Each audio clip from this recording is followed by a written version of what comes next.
what is like one lesson learned, from all the things that we talked about, from when you started in music to like where you are now, that you'd like to give for the Digilogue community? Okay. Honestly, like, let's set that up. this is because it's unpopular. Like, I feel like that way about myself. I mean, I feel like it about other people. But one thing I wish I would have done more is document my journey. I haven't documented, so I missed a lot of things. I'm like, we did do that, huh?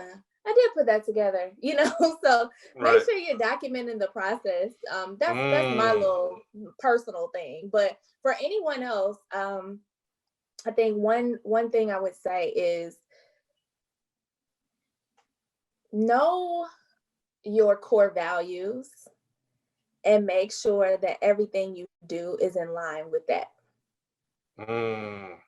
Create core values for yourself, and anything that's outside of those core values do not speak to the direction of your career. You could, man, core values. I can't even stress that. So two things. One, when you talk about documenting your journey, I always like to tell people that are watching in the community is to like stay in the present sometimes, right? Yeah. Sometimes we get so eager to like create a roadmap to like do the next thing. I'm like, what's next? But yeah, I'm just gonna say some people are doing too much documenting and not enough work, and that's just a little side note. But I'm not talking to those people. I'm talking to people that's really working. Sorry, guys. Really, really working. So we want to distinguish the two. But I think it's important to like celebrate the small wins for a lot of folks, because you may overlook what you've accomplished, not give yourself credit. Yes.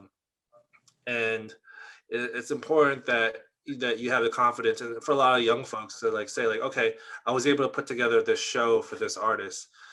Not to say that this is it for you, but to say that, to give you the confidence to say like, hey, I can do more, and I've accomplished this one goal. So yes, make sure to stay in the present, document that, but make sure you're doing work at the same time. Yeah.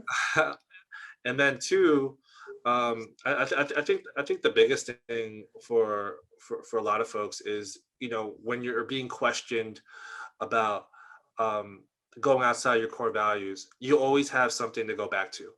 And whether it's a marketing strategy or just the way that you approach people, the way that you treat people, if you don't have core values, like, it's going to be very hard to navigate in these spaces, because it's a very opinionated, ego driven music space.